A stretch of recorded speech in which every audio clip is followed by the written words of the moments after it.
So far in this course, we've been talking largely about blockchain as a technology, but technologies are just tools that enable us to do things. The interesting part of the blockchain is really what it enables in terms of new forms of distributed organization. As one commentator noted, the blockchain is an institutional technology, not an information technology. There's an enormous difference between the two. Institutional revolutions are things that don't happen very often. Blockchain technology enables new forms of networked distributed organizations, something that runs very much contrary to our existing organizational paradigm, and that's what makes it somewhat difficult for us to understand. The organizational model of the industrial age that we inherit today was one of centralization in order to achieve economies of scale through mass production, thus reducing unit cost and providing for a mass society. The technologies of the industrial age selectively favored centralization of production within closed, hierarchical organizations. Manufacturing is in centralized factories. Transport systems are centralized around transport hubs. Education within schools and universities. Entertainment centralized within mass media organizations, and governance centralized within state-run organizations, and so on. The information revolution is in the process of taking us into a new world of distributed networks as the organizational paradigm of the information age.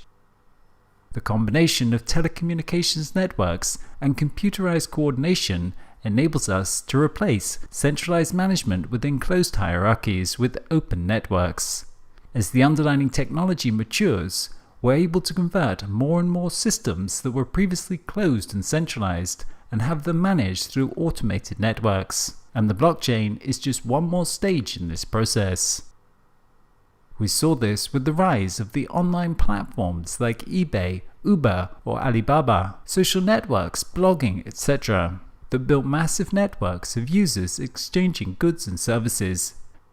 But these platforms were still dependent upon the centralized organization to manage the shared database, for the computing infrastructure, for the algorithms, for financial transactions, and to enable trust and authentication in the network. The decentralized web takes these platforms a step further by offering a shared, open and secure database that can be trusted by all parties, and a set of protocols for the secure exchange of value between organizations and individuals peer-to-peer. The web platforms are open networks. This means they do not just optimize within a given organization, but can enable coordination across whole industries. Indeed, this is why and how they're quickly supplanting the closed organizations. What centralized organizations enabled was trust, cooperation and coordination within organizations. But what the blockchain enables is trust, coordination and cooperation between organizations and between individuals. If we look at how our society and economy is currently organized, we'll see many closed organizations that are internally optimized. But when we look at the interorganizational space, it's extremely inefficient along many dimensions. If we look at the way businesses coordinate along a supply chain, or the way nation-states interoperate in the global political system, we will see there is huge redundancy and friction caused by discontinuities.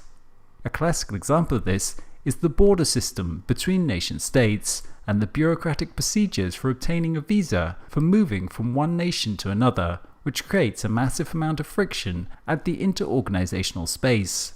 And it's because those organizations don't have an effective interorganizational infrastructure for collaboration and coordination. This greatly reduces the overall effectiveness of these systems and the delivered outcome for the end user.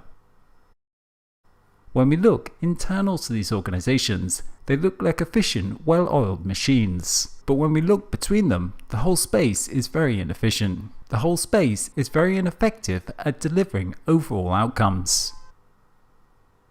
And this is part of the significance of the blockchain, because it provides a shared, trusted database between organizations. It has the potential to switch the dynamics within economy and society from competition between closed centralized organizations to collaboration between organizations, and greatly strengthen working capacities across organizational boundaries. The results of this would be much more efficient overall societal and economic outcomes. Indeed, we can note that achieving coordination across organizations could result in quantum leaps in delivering outcomes and our capacity to tackle major global challenges of today, such as environmental degradation, where weak existing inter-organizational institutional infrastructure has gained little traction. In this respect, the blockchain has the potential to give us not just incremental improvements, but an order of magnitude greater capacities within society through collaboration within whole ecosystems. It is precisely this coordination across organizations, industries, nations and people that is required to provide the resources needed to tackle some of today's most complex challenges, and it's precisely this that is significantly absent within existing institutional structures. Because of the centralizing forces prevalent within the industrial age, we live in societies that are operated by many different closed organizations, many different companies all producing cars and competing for market share, many different governments that all focus on the interests of their citizens over those of others, many different healthcare providers, transport providers, etc.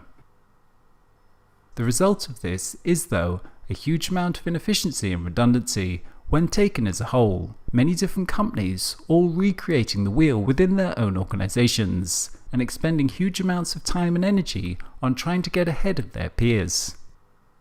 We assume that this is the normal state of operations, that it's just human nature in some way. But in fact, it's really just a function of the institutional structures we have built over the past centuries. As game theory will tell us, people respond to the incentives and the socio-economic forces acting on them. In the absence of cooperative structures, competition is often the optimal strategy for individuals and organizations. But once there is the institutional structures to enable trust and coordination between members, cooperation can become a much more viable strategy for the agents involved. Because the blockchain enables this shared and trusted database that doesn't belong to any single organization, it makes it greatly more possible and viable for organizations to collaborate on a single solution or single source and achieve much better results for each organization and the economy as a whole. As an example of this cooperation across different closed organizations, we could think about the design and construction of a building. There may be many different companies involved in this process, all creating their own designs and diagrams for the building, with each having to continuously contact each other to access, exchange and cross-reference all this information. Given a single shared database, they could, though, all collaborate on a single design of the building, making for a greatly more efficient overall process, while at the same time each organization would benefit, and thus the overall results are more efficient. Likewise, the same is true for identity. We currently have many different copies of our identity spread across many different organizations, governments, social networks, employees, etc. But each of these only has a partial understanding of us. Currently, we're recreating the wheel for each organization, while data and reputation does not move well between them. Instead, a single identity could be created on the blockchain that belongs to the individual, with each organization then contributing to this data as they work together to create a more complete record of identity and reputation. In so doing, we've moved from all those frictions between these closed organizations to collaboration and synergies between them, creating something that is greater than any of the parts they had before. The same for a supply chain. Instead of each participant holding their own documents and records during each stage in the supply chain, a single record for the item could be created on the blockchain, with each organization then contributing their information to it, to create a single source of truth that is accessible to all as needed, while at the same time being more secure than having separate records in each centralized database. The end result of this new institutional technology is a much greater capacity for inter-organizational collaboration and powerful ecosystems that are greater than the sum of their parts.